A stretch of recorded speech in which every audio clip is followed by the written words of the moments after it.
Ladies and gentlemen, good afternoon and welcome to today's webinar on the critical topic, how to avoid fraudulent image manipulation, best practices, detection, and ethical standards. As we are all aware, maintaining the integrity of scientific publications has never been more important.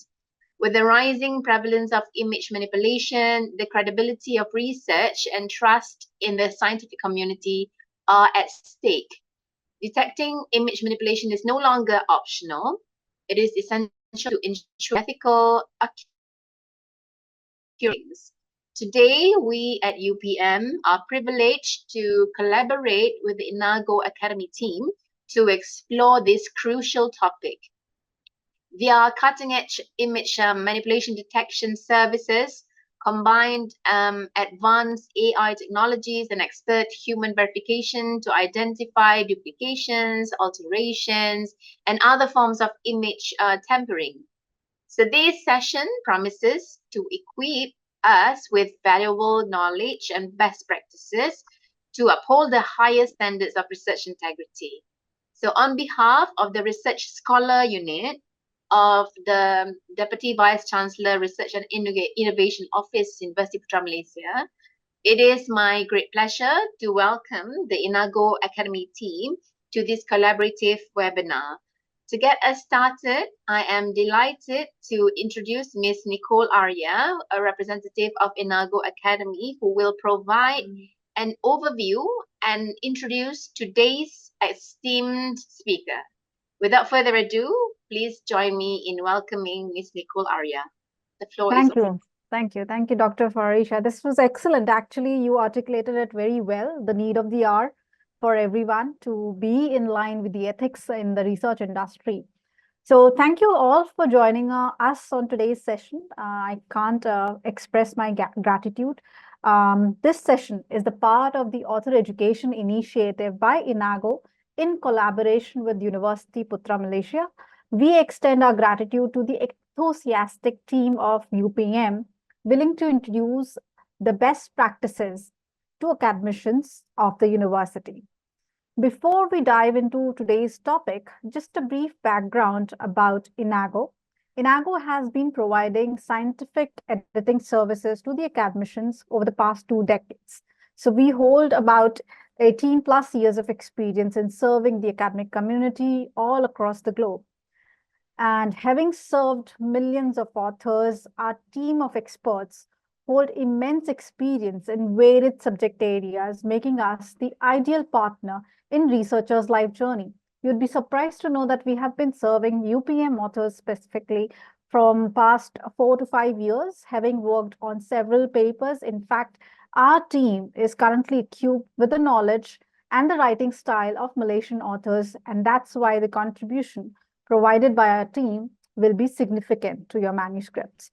At the bottom of this particular slide that you can see right now has the specific web portal which has subsidized pricing or discounted pricing for UPM.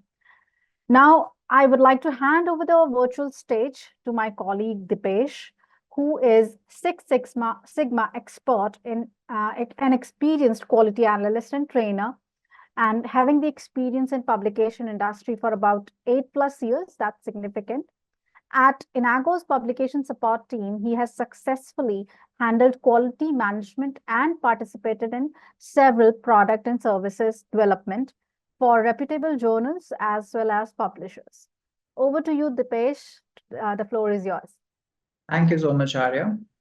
Okay, good afternoon, everyone. We'll quickly start with the session. Before we start, I'll just brief you about a few things.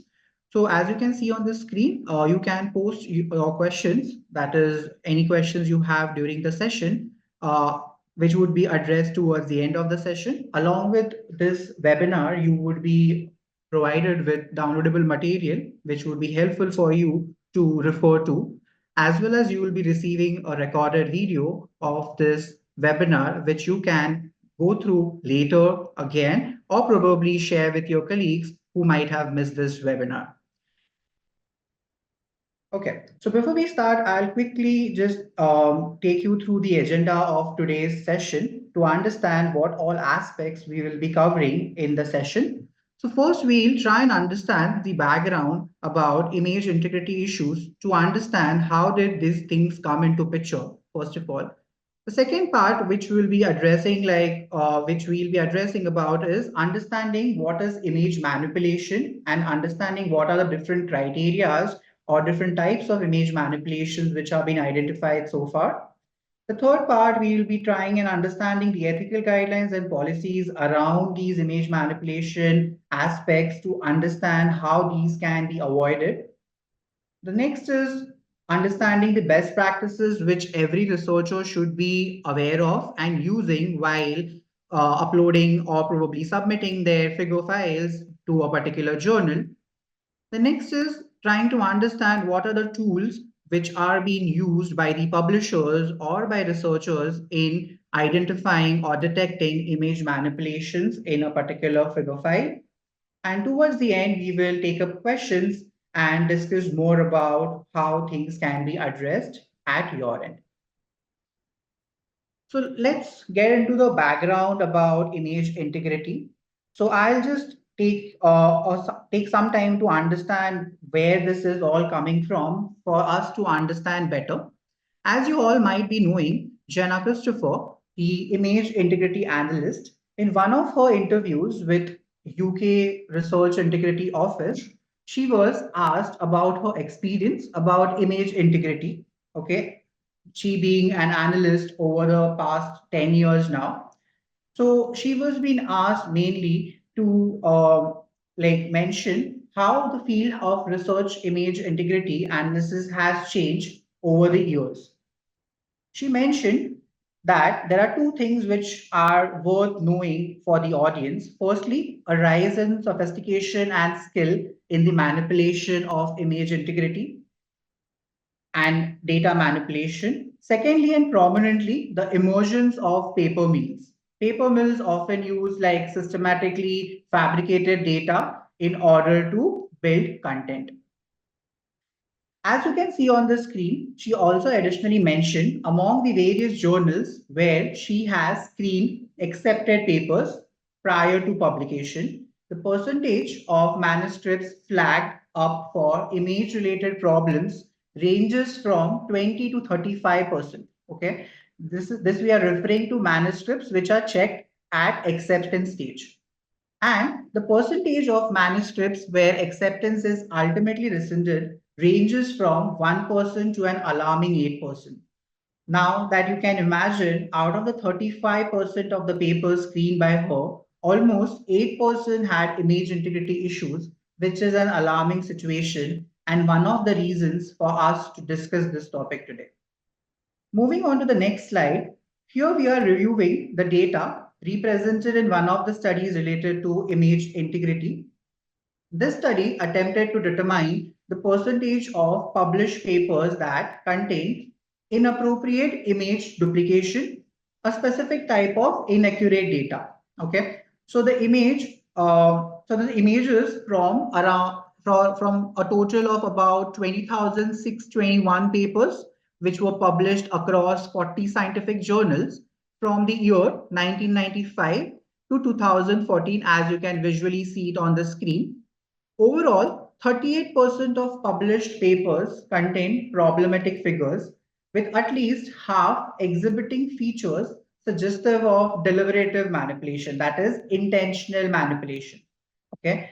So if you could see on the screen, number of papers with duplications, like there were no duplications observed in the year 1995, whereas this trend started to increase over the years, majorly from 2005 onwards, and so on. Moving on to the next slide. So this particular slide is trying to highlight the role of image manipulation and retraction. So how like overall retractions which happen over the years, how image manipulation has been one of the reasons for it. So one of the reputed publisher presented this data to highlight the major reasons for retraction over the years. As you can see, that most common reason is data or image integrity concerns, data or image manipulation with a coordinated group, AI generated images, okay, or AI generated text, or the peer review being done by AI completely without human intervention. Okay, so this is what the data appears to be. So here are a few recent cases of image manipulation in research, trying to understand what is the frequency of these concerns over the years or currently in the research community. So the first case over here, if you see, is journal to retract two articles more than 6 months after VA over refers to Veterans Affairs, said they had fake images. Okay. The second case below it mentions cancer researcher banned from federal funding for faking data in nearly 400 images in 16 grant applications. So you can imagine the frequency in which these grants were applied and the number of images which were faked or had duplication or any kind of manipulation. The third case over here refers to University of Rochester cancer researchers included incorrect images in 13 papers and committee finds this particular issue.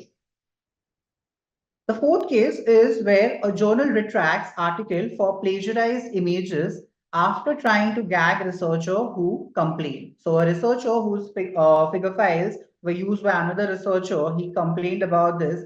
That's where the journal got to know about it and they retracted the paper from their published version. Moving on to the next slide. So this slide mainly talks about growing number of cases around image integrity. Okay, so we're trying to understand like what is the reason for duplication in the community or why researchers are doing it and what is exactly the issue in this case. So if you could see in the right side graph, it shows that most of the cases which were identified, those were unintentional duplications. Okay, so if you refer to the pie chart on your left side, so it shows the number of duplicate images identified in a particular paper. Okay, so if you could see maximum, that is half of it, 50% of it were referring to only one figure being duplicated. Okay, whereas the rest, if you see 2 figures, 3 figures, or 4 to 10 figures, and maximum were like 11 plus duplicates are minimal.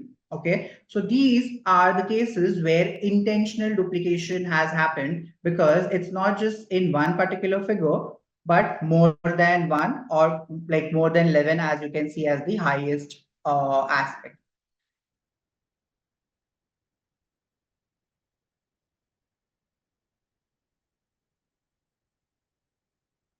So let's try and understand image manipulation better. Okay, so I'll just read what the definition over here is being mentioned. Image manipulation refers to altering, transforming, or modifying images to arrive at a desired output, okay, and not what was the output of the study. This can range from simple adjustments like brightness or contrast to more extensive edits that may change the image's original information. Okay. Now there are two figures provided on the screen at the moment. One is like towards the left is the original photo, and towards the right is a manipulated image for story purpose. Okay. And this is a poll time for everyone to share your observation or probably analysis that do you think this affected the data interpretation of the image. Okay, the options are yes, no, can't say.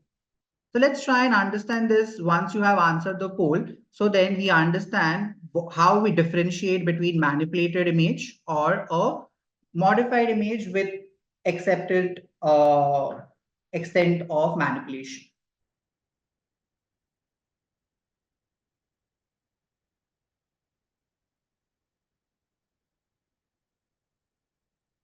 Also, meanwhile, like the previous case which we saw with unintentional image manipulations, okay, being maximum. So let's try and understand more with respect to that context.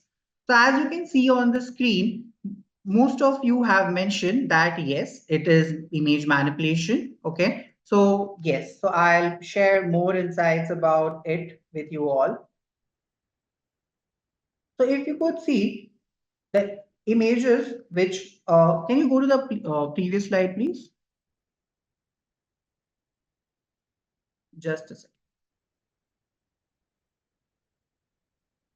Yeah. So as we were referring to this particular image, the original photo. So if you see, the original photo is trying to show partly clouded and pleasant weather or day. Okay. Whereas on the right, it is of it where if you see the sky has been darkened, there are extra clouds. Okay.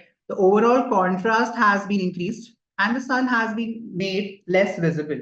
Okay. So the example demonstrates how simple adjustments can change the viewer's perspective without adding or removing major elements from the image. Okay. It is the type of manipulation that might be used to make the weather story seem more dramatic or to emphasize certain weather conditions. Okay. Now let's try and understand all of this which we talked about or observed in this from scientific perspective.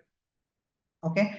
So now we are trying to understand the difference between unintentional and intentional manipulation. Okay. And there are a few cases mentioned over here, 5 of them, and we will try and categorize them under intentional or unintentional to understand how they are being judged or being referred to by the publishers. Okay. So before we get into this, I'll just quickly let you know what is unintentional and intentional, how it is being defined. Okay. However, this is like a little subjective. So it can be like there cannot be an exact definition of it. However, it can be analyzed further to understand whether it's intentional or unintentional. Like for example, an unintentional image manipulation would be like cropping an image for clarity, but inadvertently removing essential data. Okay, so if you have mistakenly done that, it is part of unintentional. However, we cannot verify whether it was intentional or unintentional. Okay.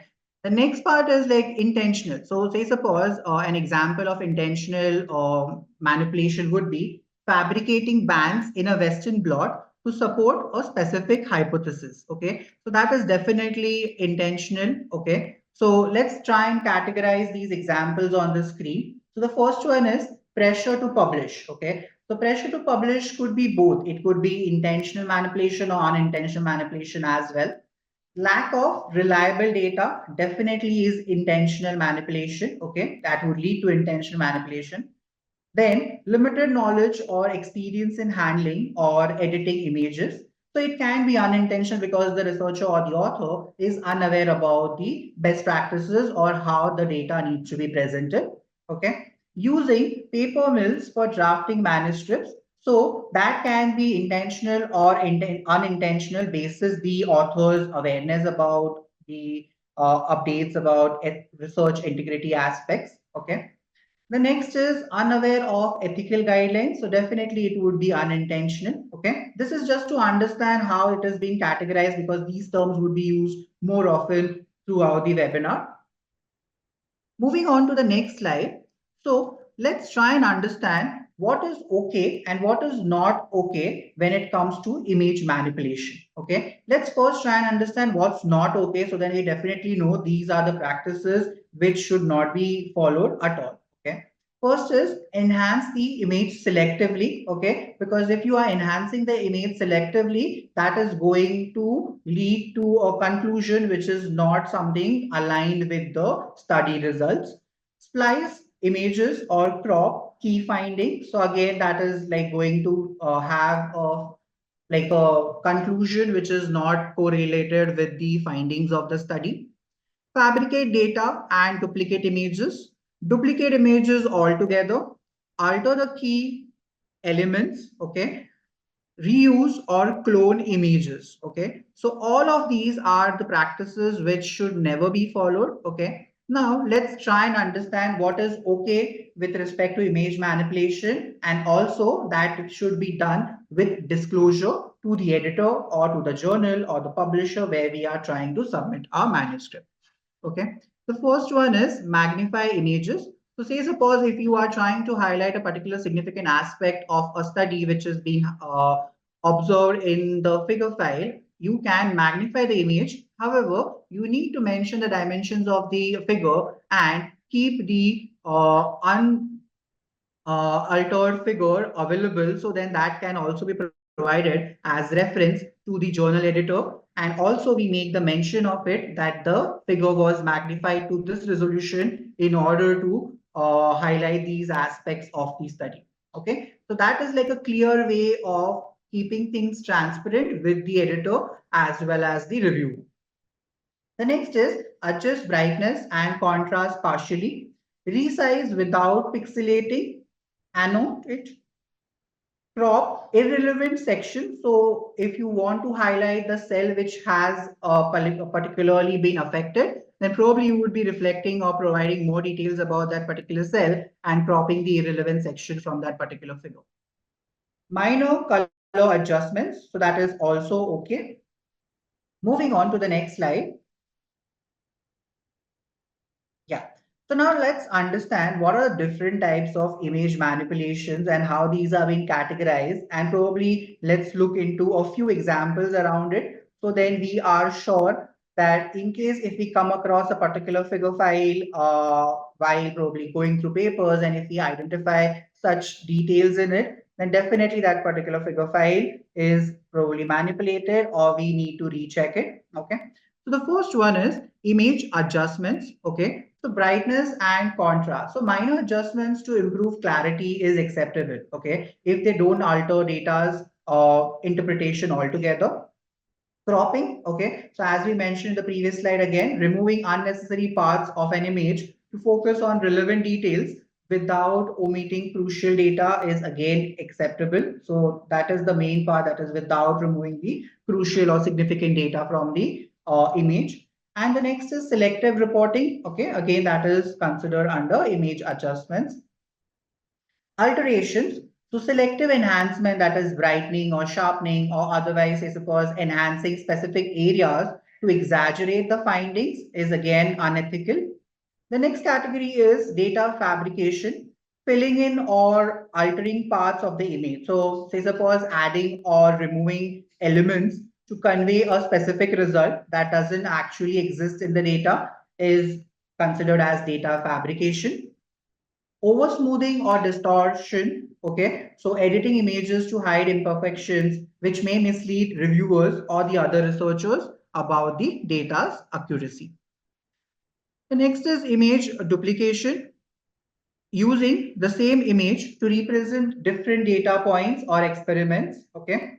And the last is image splicing, that is merging sections of different images to create one single or composite image, which can misinterpret the original data. Okay. So these were the few examples or types of image manipulations which we wanted to discuss. Now, let's individually look into these cases with the help of examples so then we can understand or probably analyze them better. Okay, or this would help us while we incorporate similar practices with respect to the figure files of our manuscript. So as you can see on the screen, it is an example of image adjustment. So let's try and understand what is linear and non-linear adjustment. So if you see towards the right side of the figure, which is mentioned as correct, contrast change for both the images. So if you see, these are the Western blot images with respect to the bands which are being highlighted. So the contrast was changed in order to increase the intensity of the bands. Okay, so then those are visible to the readers. However, this contrast change has happened for both the panels, that is panel A as well as panel B, which is called linear adjustment, and it is acceptable. Whereas if you could see towards the left side, it is like selective adjustment being done. What has been done over here is non-linear adjustment. That means contrast increase for only one image. That is, if you could see, the contrast has been changed for panel B itself, whereas there was no change for panel A. So this is like not acceptable because this is leading to like it is not actually highlighting the actual data which is being identified or observed through the results of the experimentation. Okay, moving to the next slide. So this is an example of alterations. So if you could see in the first panel, these are two different sets of graphs. So if you could see the images, these are mainly like the left and right FAC's panel represent different experimental conditions and show different percentages of cell subsets. But the regions, if you identify, which are in the colored boxes between the panels, they are suggested to be altered images in order to manipulate the data. Whereas if you could see in the second example below, in figure B, that which appears to show a single blot, has last two lanes, that is lane number 9 and 10, which appear in red for your reference, appear to contain an identical band, okay, which has been highlighted below. So these are examples of alterations which are not accepted. Moving on to the next example, that is image duplication. So there are two types of duplications which have been highlighted over here.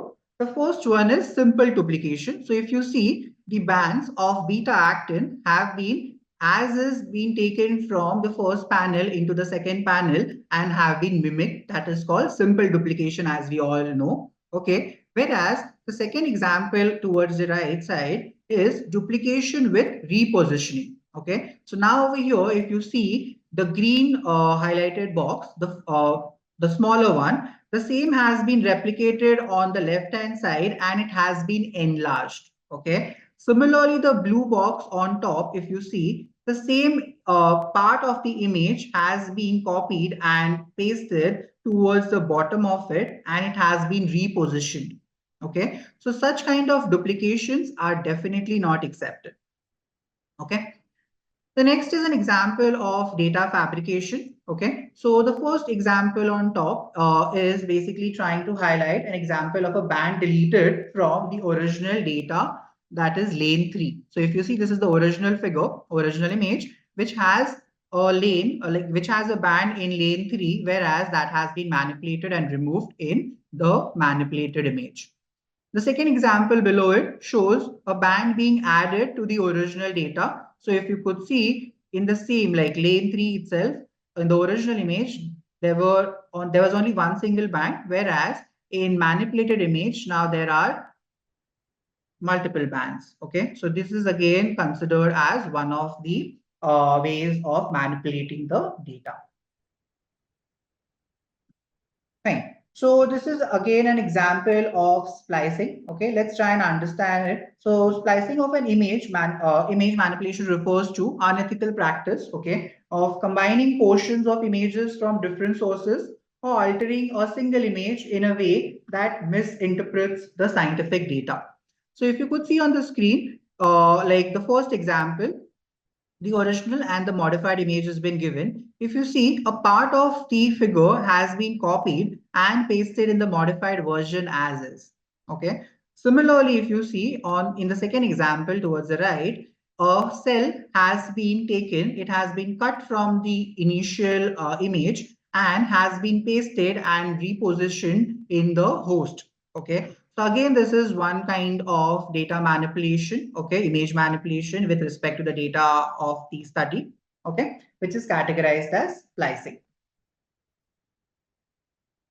Okay, so this is a simple example of AI generated image. Okay, so if you could see, this is an image which has been generated with the help of AI. Okay, now in this case, the image slightly looks AI generated, I guess, by the first look itself, definitely. Also, if you could see, what we observed is there are multiple spelling errors in the content which has been labeled. Okay, for example, over here, the stem cells, the stems, the cells has been spelled incorrectly over here. Similarly, over here, stem cells, okay, the spelling is incorrect. So these are a few indicators which eventually, when you analyze the image, you would definitely understand there is something wrong. And with further techniques applied to the verification process, you would definitely come to a conclusion whether the figure has been manipulated or not. Okay.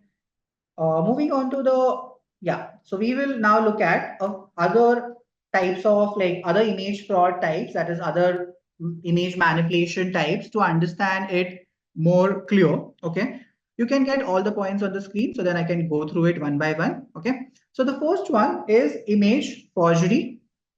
Okay, so generation of fake content in some part of the image to deceive the facts. Okay, the second is image tampering. Okay, so alteration of the graphical content of the image, which we saw in one of the examples in the previous slides. Then image generation. So now this could refer to AI generated image, computer generated images entirely or partly to forge an image. Okay.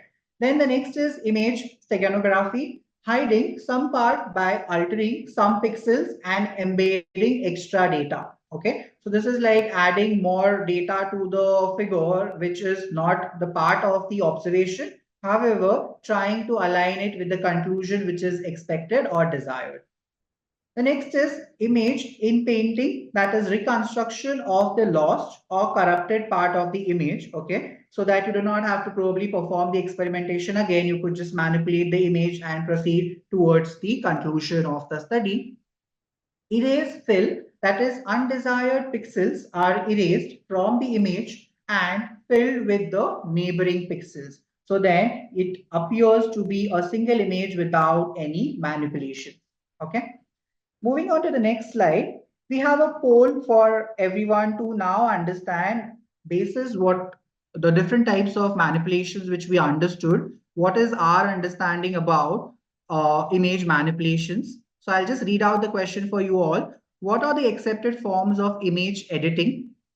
The examples are, or the options are cropping images, magnification, non-linear adjustments, reusing images on attribution, resizing without pixelating the image. Okay. So now these are like little subjective also, like cropping images. Okay. If you are cropping the significant aspect, then it is not allowed. If you're cropping the insignificant aspect, then it is allowed. Okay. So all these options are not very much clear for us to have a clear cut response with respect to what is accepted form of image editing. However, towards the end of the session, we'll definitely have a clear picture about this where we can categorize it, what is acceptable, what is not acceptable with respect to image manipulation.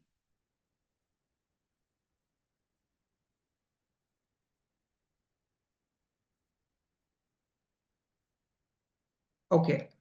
So if you see, there are like the maximum votes are for resizing without pixelating the image. Okay. And the second highest votes are for magnification. Okay. So let's try and understand little more about it. Okay. So the magnification part we'll discuss first. So then we understand what is allowed, what is not allowed when it comes to magnification.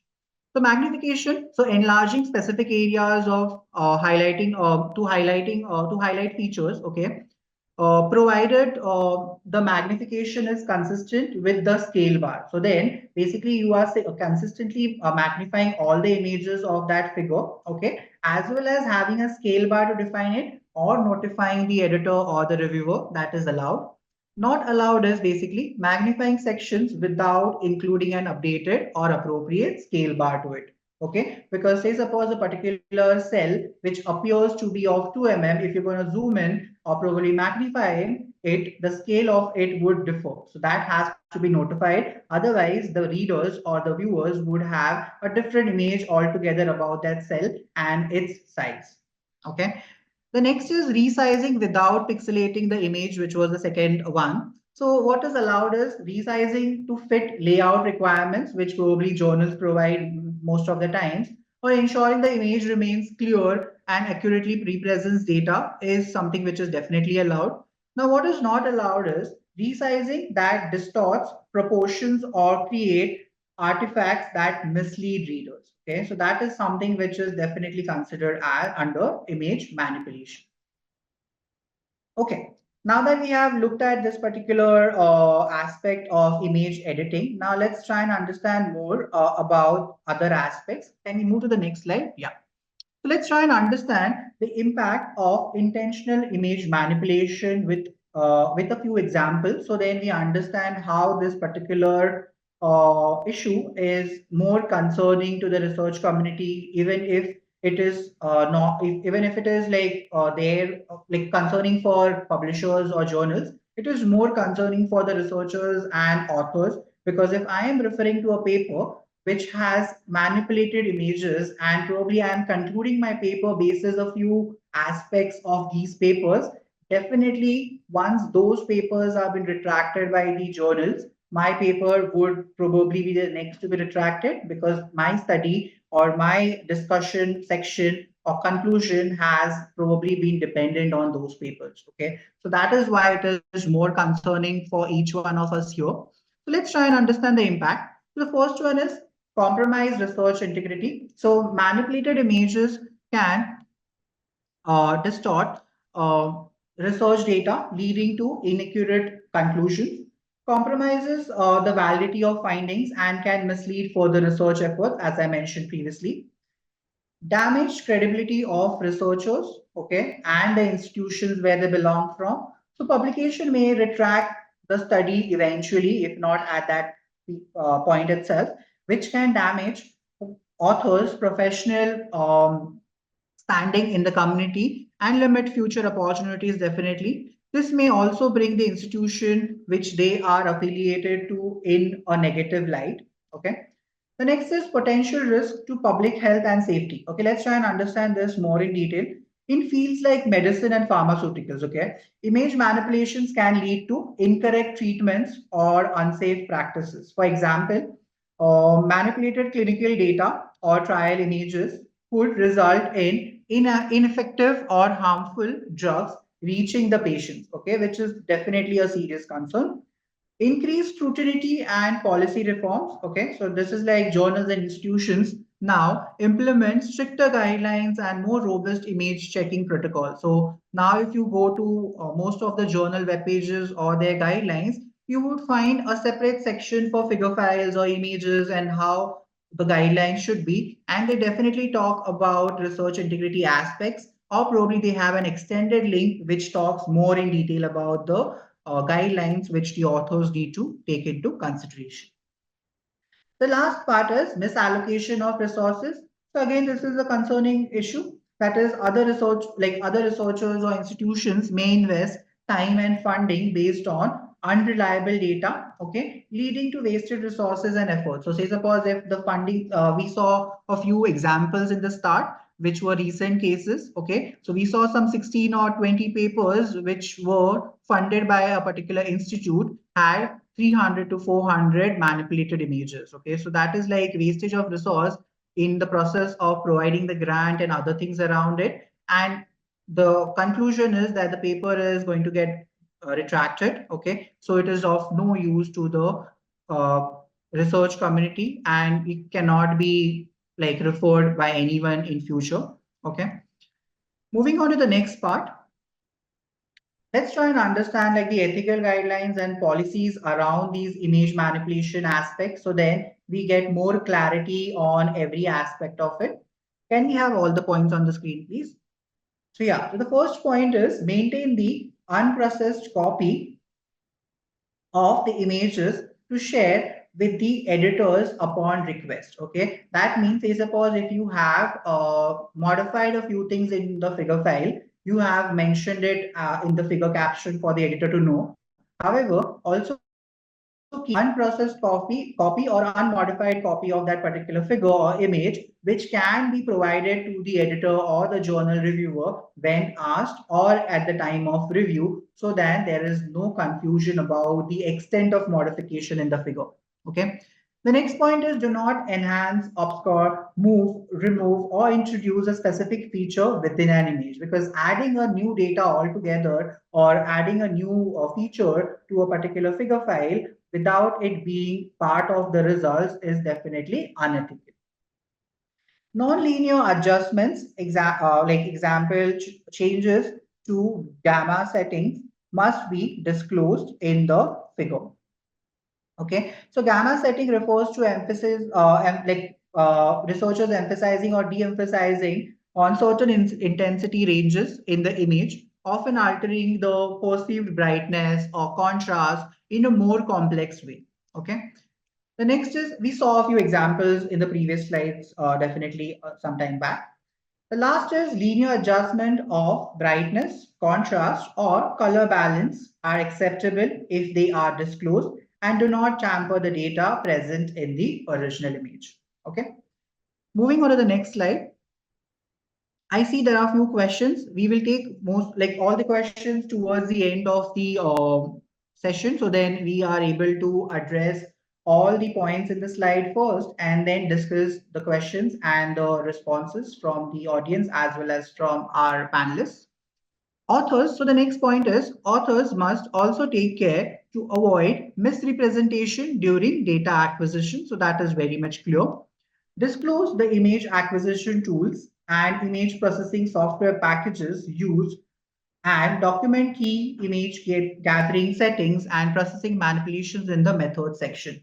So whenever there are images or figure files being downloaded from a software which was run probably to understand the sample or like the clinical sample or any particular sample which is with respect to medicine or pharmaceutical. Okay, so if there was a particular software being used, then definitely share the details about it, the settings which were used for it. So then what happens is, first of all, it gives the clarity to the reviewers as well as the readers what was used. And say suppose if tomorrow I want to replicate or reproduce the data or probably do the same kind of analysis, then I know the setting which was used in that software. So then I can use the same thing and refer the previous paper which I had referred. Otherwise, the results would be different every time a researcher follows that particular protocol. The next is images gathered at different times or from different locations should not be combined into a single image. So that is definitely not allowed. If juxtaposing images is essential and the resultant image produces time average data, the borders should be clearly demarcated in the figure and described in the legend. Okay, so it really matters what goes in the legend. The legend does not always have the description about the figure, but it has more details about the figure. Say, suppose if the image has been taken from a particular paper, then you need to mention the source about it. If say suppose if you have changed the setting of the figure or probably the resolution of the images or probably the contrast, brightness, all these details need to be shared as a reference point for the reviewer to understand the modifications done in the figure. So then it can be analyzed by considering these reference points while reviewing the manuscript. Okay, moving on to the next slide. Let's try and understand the best practices for using images ethically. So then we all know how we should be considering image modifications within the like to the extent which is acceptable and what definitely should not be done. Okay, so I'll be emphasizing on these points which are there on the screen one by one. So yeah, so have the so keep the original files and document modifications. That means have the original unaltered file available in case the journal requests for it. If you cannot produce the original file, the journal will likely reject your submission, definitely. Maintain a detailed log of all image processing steps, including the software and tools used. So then anytime the journal reviewer or probably the editor requests for this data, it is handy and you can produce it at any time. Next is follow established image processing guidelines and protocols relevant to your research field. Okay. Validate adjustments and modifications. That means ensure that processed images accurately represent the findings by cross-checking with the unprocessed data. Okay. So then there is no manipulation which is leading into a issue when you are submitting the paper. Next is label image modifications and standardize image sizes and formats.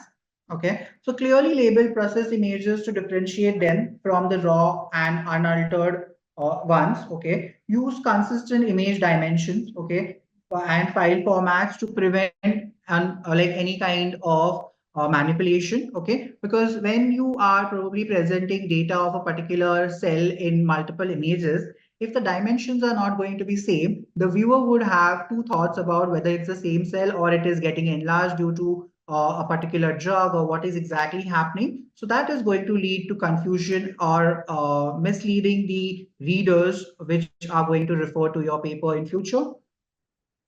implement quality control and seek peer review. So, like regularly check process images against a quality control checklist, okay, to ensure compliance with ethical standards is being followed. Also, like you can have the process images reviewed by your colleagues to confirm the adjustments are scientifically valid. Familiarize yourself with the journal guideline. So, as we all know that every journal would have a guideline being provided. So, each journal may have specific standards for acceptable image modifications. Okay. So, compliance helps prevent rejection or ethical concerns, or probably providing supporting documents with respect to any modification done to the figure in advance. So then the journal editor is well aware about the awareness of manipulation at the author's end as well. Okay, let's move to the next slide. So let's try now and understand, now that we have gone through multiple aspects about image manipulation, the ethical guidelines around it, then also the tools, also the best practices which should be considered. Now, let's try and understand the tools which are available in the market and which should be used in order to avoid any kind of manipulation. So here we have a poll that is, which the question says, do you struggle with detecting manipulated or duplicated images in published studies? The options are yes, no, unsure, have never tried. So this is going to be interesting.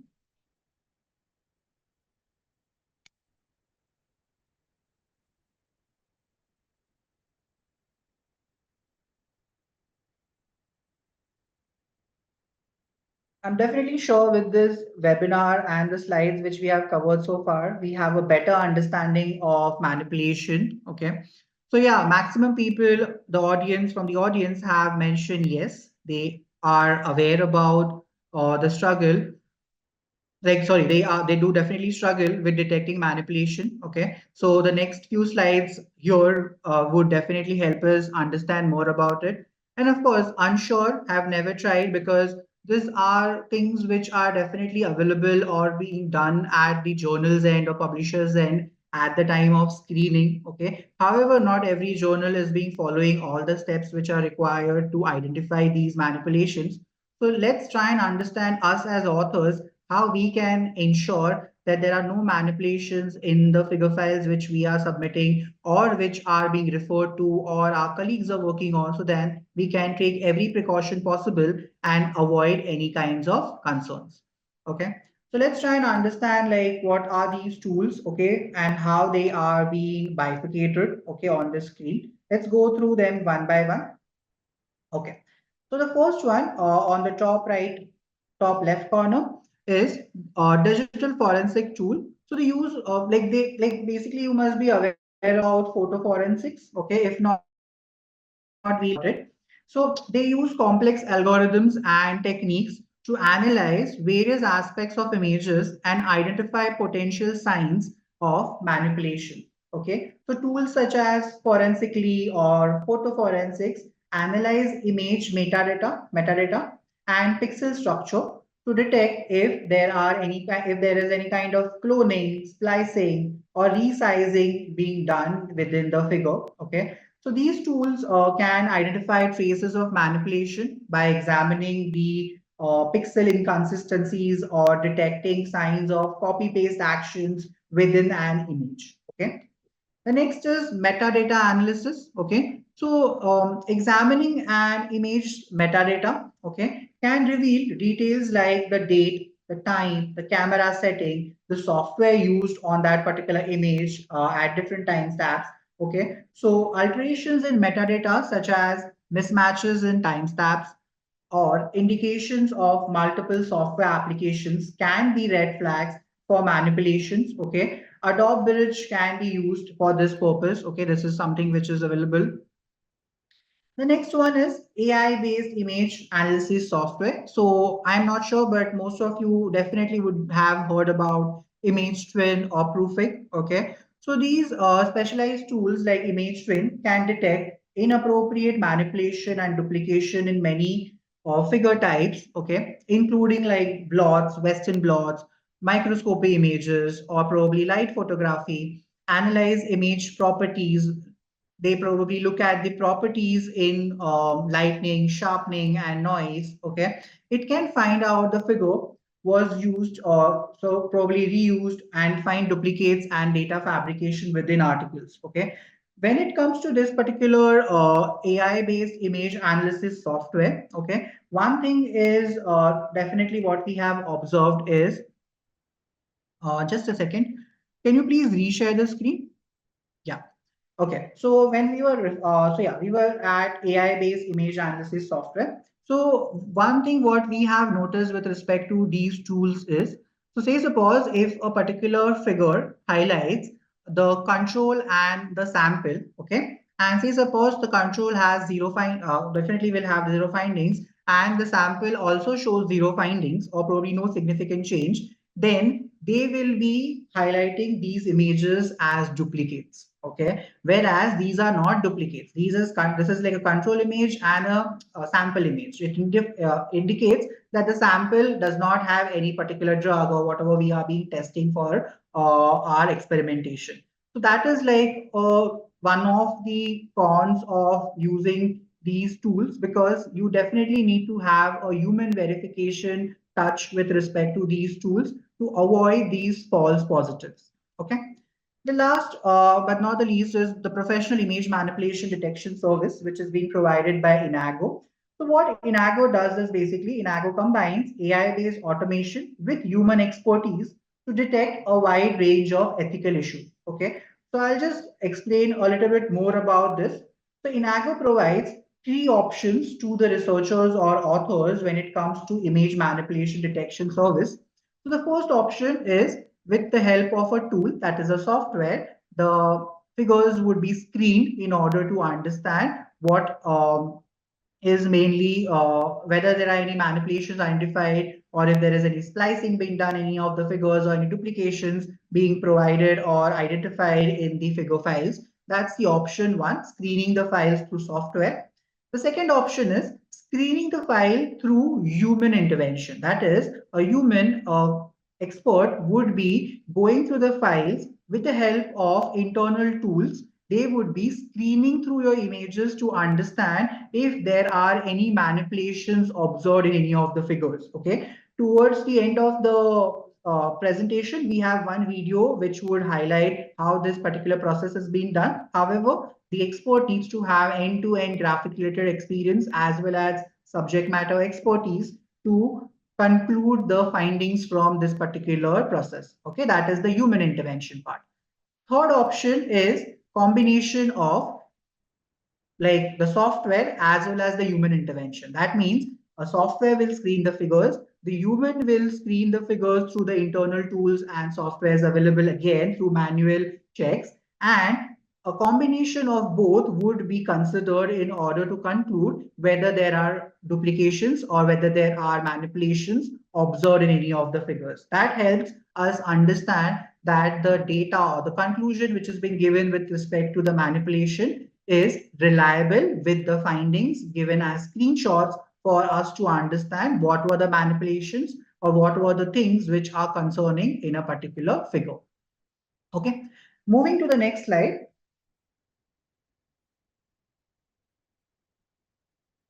Okay, so using AI for detecting image manipulation, let's try and understand the pros and cons. Okay, first let's look at the cons and then the pros. Okay, so the first con is like may sometimes incorrectly flag an image as manipulating, leading to mistrust. Okay, because again, it's a software. It does not know what the study is about, how the subject matter expertise behind it, and other things around it. So they are going to just compare apple to apple, apple to oranges, and when they find it is different, they are going to report it. Okay, or if they find if it's same, then they are going to report it. Okay, so that's going to be termed as duplication in their definition. However, as we all know, that's not exactly duplication.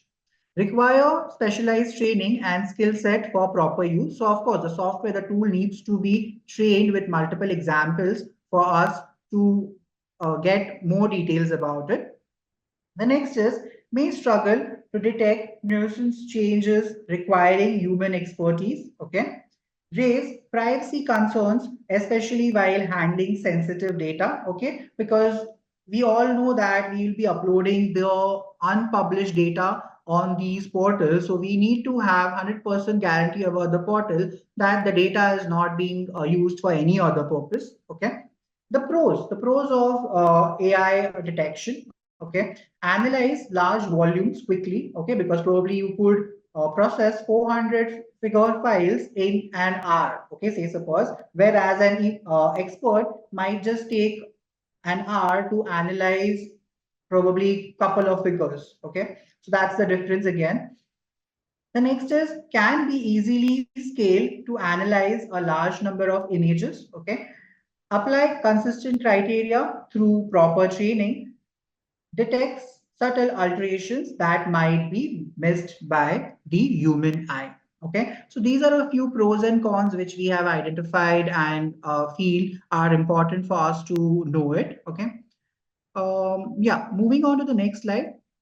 Also, Dr. Manraj, did you have any question or probably something to add to the previous slide as you had No, raised no, no, hand? no, no, no, nothing, nothing, Okay, nothing. okay, fine. Fine. So as we move to the next slide, let's look at the benefits of AI human integrated approach, which is being followed by Inago. To understand how this approach, the dual approach, helps us understand the quality or the reliability of the figures, data which are being received or probably submitted for analysis. So first is what AI can do. Let's try and understand that. So first, help AI can help in preliminary screening, okay, because the AI would do the screening faster and identify the duplications or probably the red flags in the figure, which can be further probably reviewed by an expert, okay. Next is identify duplicated images, okay, because an eye cannot identify duplicated images if they are going to be multiple in number or probably there is going to be like probably a slight extent of duplication in the figure file. So that is difficult to identify with naked eyes. Next is detect manipulations like scaling, rotations, flipping, brightness, contrast, and color changes. All of this, the AI can detect, the softwares can detect within the shortest time possible. Okay. Now let's try and understand what humans can do and how they are adding more to this particular service. First is inspect each image, okay? Because we have observed that the software, when it is being run through multiple figures, it shows multiple false positives, okay, which requires a human intervention to re-verify it. Check image resolution, hazy or merged area. So with the help of internal tools, the expert can look at the image resolution. They could see if there has been any pixelation or probably any haziness in the figures or any overlaps or merging in the figures by removing different layers of the figures. Okay. Next is identify, it identifies patches, tonal values, and background consistency. Okay. It detects false positives. So that is definitely one thing which is very much required in order to identify the false positives and exclude them. Okay. Next, please. Yeah. So mainly that's what Inago does to leverage the benefits of AI's efficiency and human expertise, use services that provide benefits over AI detection alone for faster and accurate detection. That's why the Inago's image manipulation detection service is quite helpful, and most of the authors find the third option to be more reliable for them to consider, which has AI intervention, the software intervention, plus the human intervention to verify the details. So it helps them go by the word which provides the conclusion or the report of this particular service, which they can definitely consider as a point of reference with respect to the figures which are being screened. So yeah, this is the particular video which we will be playing for you guys to trying in understanding how the image manipulations are being detected with the help of internal tools. Okay. So just look at the video and try and understand what is being done. I'll share more insights verbally with you so then you can correlate with the video. So now if you see, there are simple screenings being happening now at the moment with respect to the resolution, the adjustments with the figure. It's a grayscale image. Okay, grayscale is a black and white image if you all are aware. Now if you see, the highlighted areas have some colored dots in it, which is like little suspicious for any screener or researcher to understand, because these are black and white images, that is grayscale images. How come there are color dots in it? Also, if you see the highlighted part in between, okay, so it is like a straight vertical line found, that is left part probably seems to be duplicated and pasted identically, or a mirror image of it on the right hand side. Okay, that is what it is trying to highlight or check with it. Okay, if you see the vertical line, it is a mirror image basically, in order to have the desired findings being reported. Okay, if you see, there are some sections or portions which are being smoothed or edited, okay, with the help of probably the smoothing brush or tools which are available in the graphic designing tools, in order to hide a few findings. Okay, so that color spots is definitely something which is indicative that the image is manipulated, because usually, if you all know, a grayscale image would not have anything in color, colored aspects, or any like any like image related aspect in color. Okay, so these are different screenings happening, okay, but simultaneously being done to understand each section or each part of the image, if it has any duplication, if it has any variations with respect to like intentional modifications. So if you see, the same part, the colored spot, they are trying to verify further that it is really completely identical, or it is just a primary observation. And that's how they're trying to identify, or probably shortlist a few more proofs from this figure, how this is done. Okay, one thing. Second thing is how these things can be considered as findings to conclude that it is a manipulated figure. Okay, so that's what this internal screening rounds, with the help of adjusting the contrast or probably removing the layers, because if you all know, there are different layers on a particular figure file which can be removed or screened to identify if there are any hidden aspects or findings within the image which appear to be probably cloned. Okay, so that is what this particular technique is being doing. Okay, if we move to the next slide, the video will highlight a few cases of merging, scaling, some parts being blurred, tonal changes, okay, which is like basically being performed. So can you play the video? This next one, sorry. Next slide, please. This we have gone through. Yeah.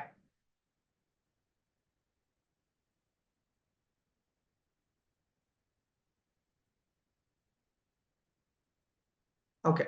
So if you could see, this is the input file which has been given, okay? And with the help of the software and internal analysis, the different aspects are being analyzed, and different, like if you see the extent of like changes being done or cloning being done, or probably the tonal changes with respect to the color shades, or what has been blurred, or probably if there is any merging of any figure with a particular part of the figure, is trying to be identified with respect to this particular technique. Yeah, can we move to the next slide, please? Okay, so now this is like an example for you all to know how probably the report or the screen image report of image manipulation detection service would look like. So just to help you understand it better, so if you see, the left side part shows the source, the figure file which was provided by the author, whereas the right side shows the screened image. And say suppose if there are no duplications or manipulations identified, then there would be no highlights in it. It would be considered as a pass, okay, with no modification identified. Whereas if you see in this case, they are suspecting non-native artifacts. So if you see, the image bands are being clubbed. Okay, there is a merging being happening with respect to two different sets of images in order to increase the intensity of those bands. Okay, so that is what they are trying to highlight. And there would be some highlights or key highlights with respect to the image for the audience or for the authors to understand what is being tried to highlight through this particular screened image and how basically that is being detected. And it can have some technical terms. However, those technical terms would be explained in detail for everyone to correlate and understand what exactly is being detected through the screened image and how this is considered as a part of manipulation. Okay, moving to the next slide. So yeah, this is like everyone knows, but I'll just reiterate with you all again. So Inago is the official partner of University Putra Malaysia. Okay, so you all can utilize or opt for the services provided by Inago at a discounted price. Okay, so that is something which is definitely helpful for each one of you attending this webinar and your colleagues definitely. So for more details, you can scan the QR code which is available to visit the website or use the link which is added below.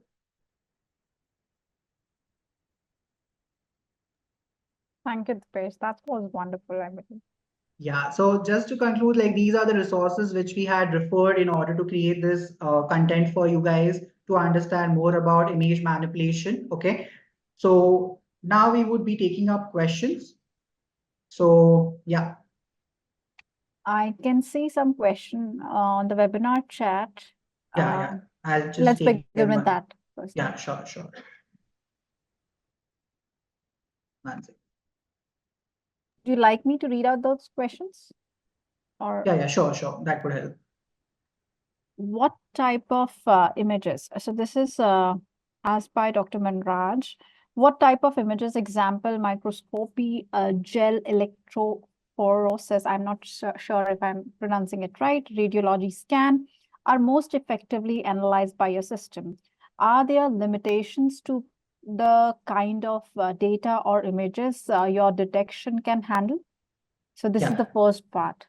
Yeah. So I'll just take. I found the question. Yeah. So yeah. So see, mainly, if you see like the images which are line arts, okay, line arts mainly with respect to graphs or probably which are probably flow charts and all of these. These are not qualifying for the detection part. That's one thing. Okay. Whereas the microscopy or probably gel electrophoresis, the radiology scan, the MRI scans, or any particular scan, all of these are definitely scanned in order to understand the manipulations. Okay, so if say suppose if there is any particular manipulated section within the like the scan or probably the data within the scan. Okay, so those would be identified with the help of the software A. Okay, and secondly, with the help of human intervention, the video which we saw with the help of different screenings and with the help of different adjustments to the image,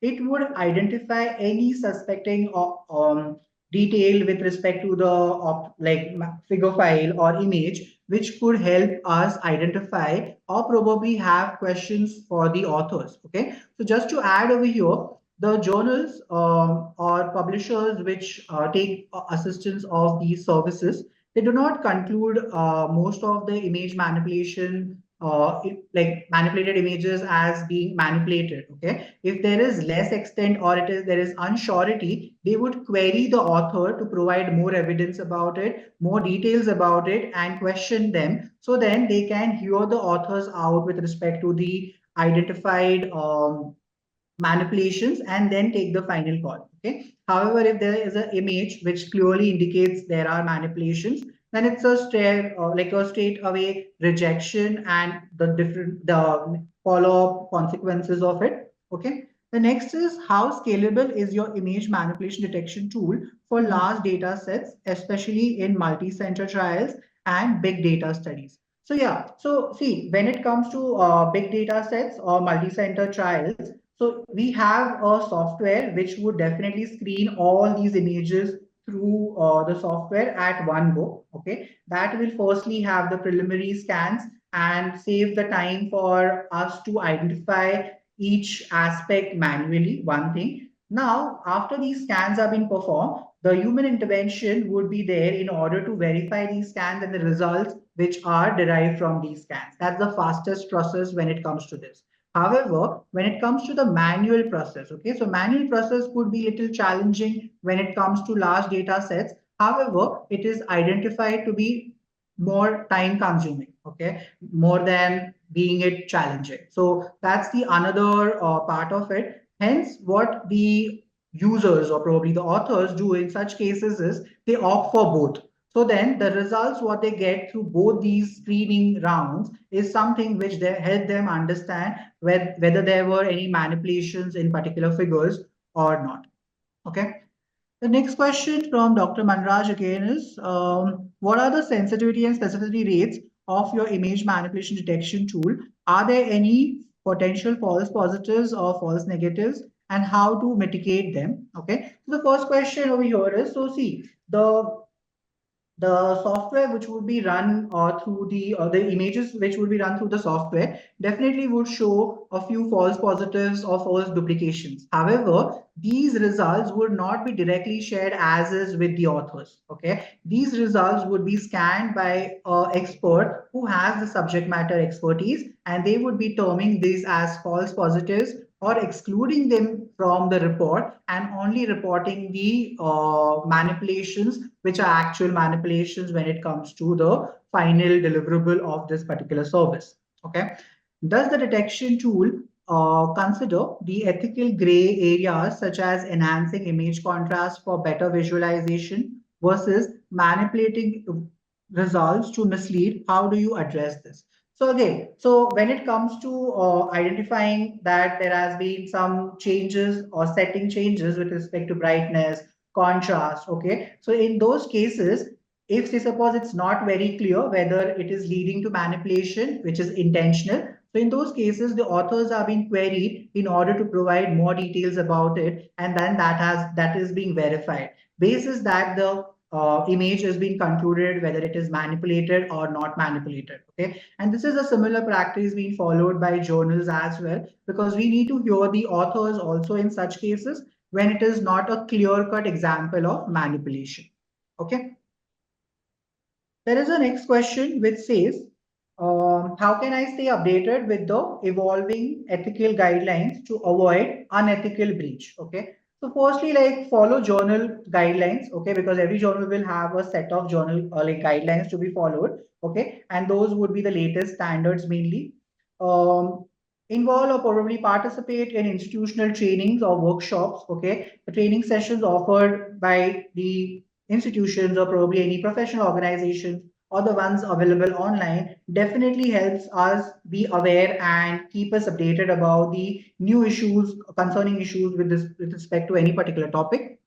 The industry updates. So you could subscribe to updates from bodies like COPE, that is Committee on Publication Ethics, okay, Office of Research Integrity, that is ORI, or similar organizations which keep on updating about the new happenings or new updates in the research field. Then definitely engage yourself in peer review if you qualify for peer review within the circle of research community which you have, or probably for journals which makes you more engaged and more aware about the new policies the journals and publishers are coming up with.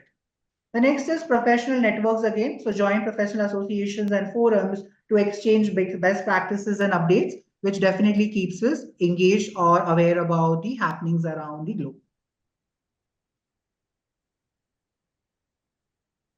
Okay. One of the oh, sorry, one second.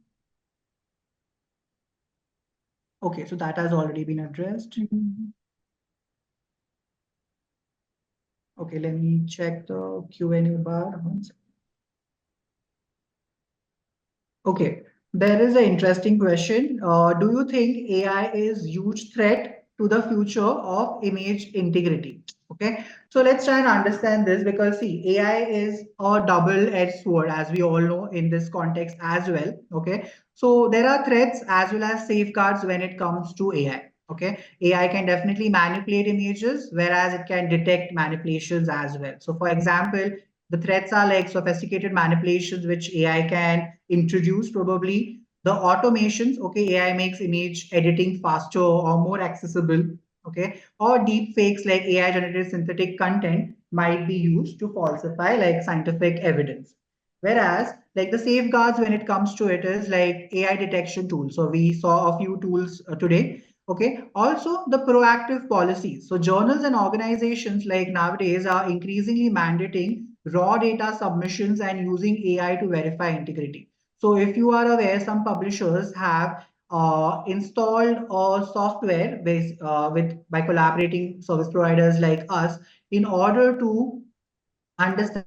So as soon as you submit the manuscript goes through multiple rounds of screening, which are AI plus human. Okay, and these includes the image manipulation related checks. Okay, so this helps them understand even before they probably desk reject the manuscript or evaluate at the editorial board stage or probably send it out for review. They are doing all sorts of checks and screenings at their end. So then the paper doesn't get accepted or go forward, and also they do not have to go through the retraction once the paper is accepted. Okay, because now that we all are aware about such things happening more frequently, everyone needs to take the precaution in order to avoid it.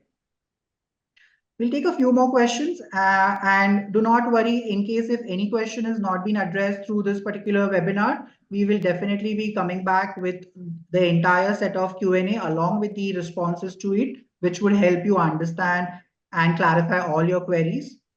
The next question is it okay to magnify images so that certain parts are lost? Okay, so now this is like again a tricky part. So let's try and understand what is acceptable and unacceptable in this case. So acceptable would be magnification is like permissible, like if the intention is to focus on a specific feature or detail relevant to the research, okay, and cropping the rest of it, okay, or excluding it, but there are conditions to it. Okay, let's try and understand the conditions more. Okay, because that's something which we would definitely be aware of and following. Like clearly disclose the in the figure legend that the magnification has been applied, the magnification scale, so then the reviewer is aware about it. That is, ensure the scale bar is accurate and updated. Also, as we have been discussing, like retain raw unaltered images for reference or provide them as supplementary material for the editor to have a look at it. Okay, and unacceptable, as we discussed already, like magnification that obscures critical data or alters like the context of image can lead to ethical violations. Okay. Mm, let's take one last question.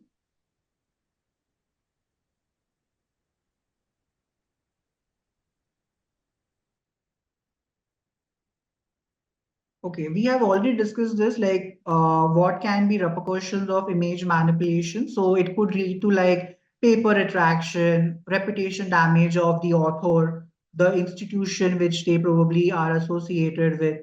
There could be like the next steps like legal issues if there is a patent or grant related to it. Okay, or probably like scientific impact, like misleading results can harm the scientific community definitely and delay progress and misguide further research. So whatever studies are have referred to that particular paper, those would have some part which is misleading. Okay, so that is definitely concerning. Mm, okay, let's take this last question. So then, yeah, we have covered most of them. So let's take this last one as well. Can I reuse any image available online in my manuscript after citing the source? Okay, so see, like not always we can automatically take a particular image and directly take an image and share the source of it. We need to have considerations with respect to the copyrights, the permission which needs to be taken from the like the person who holds the copyright of the particular image. Okay, and the figure should have the permit to be reused, okay, with attributions. Okay, also like it should have the license to be reproduced or probably used for the purpose. So suppose if it's being used for some commercial purpose, then the license should particularly maintain that. And alternatively, what you could do is like create your own images, okay, with the help of scientific illustration services. So this is one of the research impact services provided again by Inago, where you could recreate the images if you have something in as a reference, so that it does not have any copyright related issues as well in future. Okay, that again would be helpful in recreating the images of figure files. Okay, so yeah, that's about it. I hope I've covered most of the questions, but definitely if there are anything being missed out, we will definitely get back to you. Do not worry about that.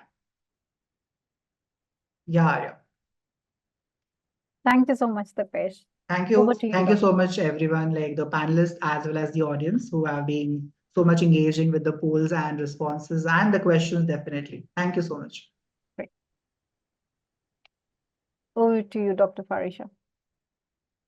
Okay, thank you so much for all the information that has been shared by Deepish, and also all the questions that have been addressed. So rest assured that if you know, in the audience, if you still have some more queries, some more, some more things that you think you can actually get answers from, please do not hesitate to contact us, and then we will direct you to Inago for further clarification. With that, I would like to thank you again, Mr. Deepish Bodekar, Ms. Nicole Arya, and the rest of Enago Academy team. And above all, thank you all to the participants for joining us today for this insightful webinar. We hope the session has provided valuable knowledge to uphold the integrity of our scientific research. And please note that all the services provided by Enago are not free and they are not also fully funded by UPM. However, all researchers have the opportunity to receive discounts on these services. So you saw some of the statements in our chat box right now that Inago has provided information about some of the discounted services. So please use this opportunity. Because of this collaboration, we have managed to secure this discounts, and it's a golden opportunity for all of us. So let's continue working together to promote ethical practices and maintain trust in the scientific community. So have a great day, and we look forward to seeing you all at the future events. Do you have anything, any last announcements to do, Nicole? Well, we'll be sending out the survey where you can share your feedback. And let's say if in case you would like us to meet again over certain problem statement of yours or topic that you find it concerning, we can definitely organize, similar sessions with the support of UPM. Thank you so much. Fantastic.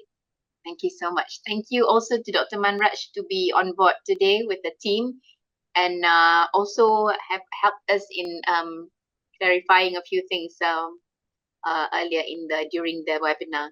So thank you all again. Take care. Have a good weekend and upcoming year. Even though it's already been 3 weeks, but it's still not too late to say Happy New Year to all of you in Nago team. Yeah, 2025 is still sinking in. Have a great weekend, guys. Bye. Take care. Bye-bye. Bye. Take care. Bye, everyone.